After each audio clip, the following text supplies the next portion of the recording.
Hey guys, it's me Alison, and I just finished my 6th book since my last book review, so you know what that means. It's time for a book review. We are gonna go in chronological order. As always, I have what I wrote about the books on my phone. So starting off with The Last Time I Lied by Riley Sager. I love Riley Sager books. I buy like anything he writes. I would give this book an 8.5 to a 9 out of 10. Two truths and a lie. Vivian, Natalie, Alison, and Emma played it all the time at Camp Nightingale, but the games ended the night Emma sleepily watched the others sneak out of the cabin into the darkness. The last thing she, or anyone, saw of them was Vivian closing the cabin door, hushing Emma with a finger pressed to her lips. Now a rising star in the New York art scene, Emma turns her past into paintings, massive canvases filled with dark, gnarled branches that cover ghostly shapes in white dresses. When the paintings catch the attention of the wealthy owner of Camp Nightingale, Francesca implores Emma to return to the newly reopened camp as an art instructor. Wouldn't she like to put the past to rest? Familiar faces in the same dark lake haunt Nightingale, where Emma is even assigned to the same cabin she slept in 15 years ago. But not everything is the same. The only security camera is pointed directly at Emma's door, and long-hidden cryptic clues that Vivian left behind begin to surface. Soon Emma finds herself sorting through lies from the past while facing mysterious threats in the present. And the closer she gets to the truth about Camp Nightingale, the more she realizes that closure could come at a deadly price.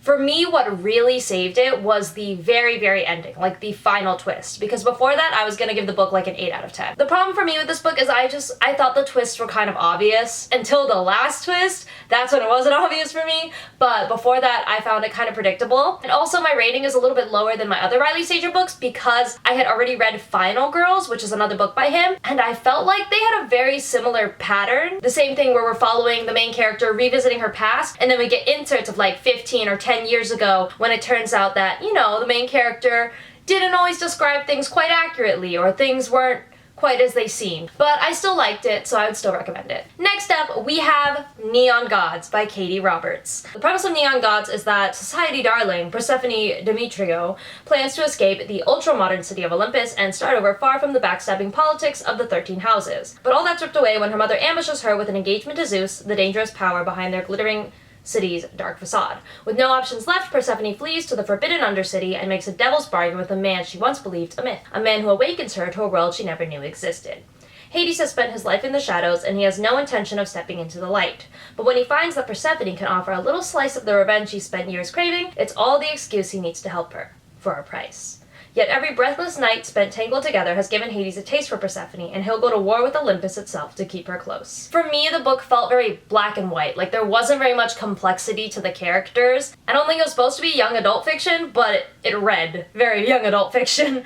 I would also say the middle of the book started to feel like very repetitive, like the same internal quarrels were happening, the same spicy scenes. I also feel like they overused cursing. This is a thing that bugs me in like books or TV shows or stuff, where they curse to the point that it's unnatural. Like, nobody sounds like that in their general life, you know? And it kind of takes away the power from the word if you're just using it so much. And I would say that the book should do more showing, not telling. Like, it was understandable that they needed to do it that way, but it also felt kind of like we were sort of droning on about the context of the world that the characters live in. A context that also very much confused me. In the first part of the book, I was like, is this in present day? Because I feel like it would have been better had it not been written like it was present day.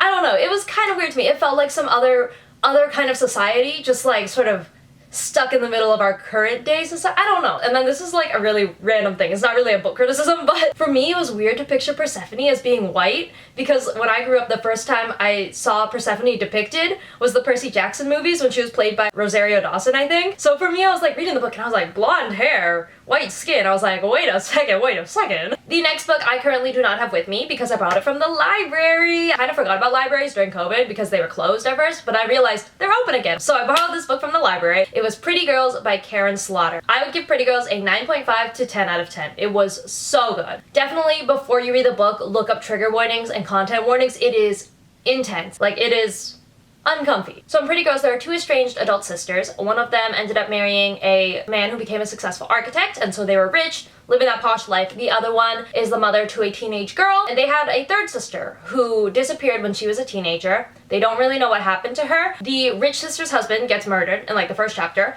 and that leads to her and her sister going off on this adventure together where they start to uncover some things about some other girls that may possibly include their sister. That's the best summary I can come up with off the top of my head. I feel like my rating for thinking that it's so good might be because it's adult fiction and I'm like used to reading like cringy young adult fiction, you know what I mean? So maybe since I finally stepped over that threshold, I'm like, whoa, is this what like writing should be like? I don't know. The only reason that I would make it a 9.5 out of 10 is because while all I wanted to do was read this book, it was a book that I couldn't do all in one sitting. Like there were parts where the pacing like slowed down a little bit, or I was like, oh, I don't want to read this chapter, it's so repetitive and boring. But I loved the novel. It was pretty expertly done, and I thought it was really good. Definitely look up the trigger warnings and content warnings. The next book I read, I also picked up from the library. It was My Sister, the Serial Killer. I don't know how to pronounce the author's name, so I will go ahead and put it on the screen for you guys. I would say engagement and writing-wise, it was like a 9 to 10 out of 10, but plot-wise, it infuriated me, so I'd give it a 6 out of 10 there. I felt like it was advertised like a thriller,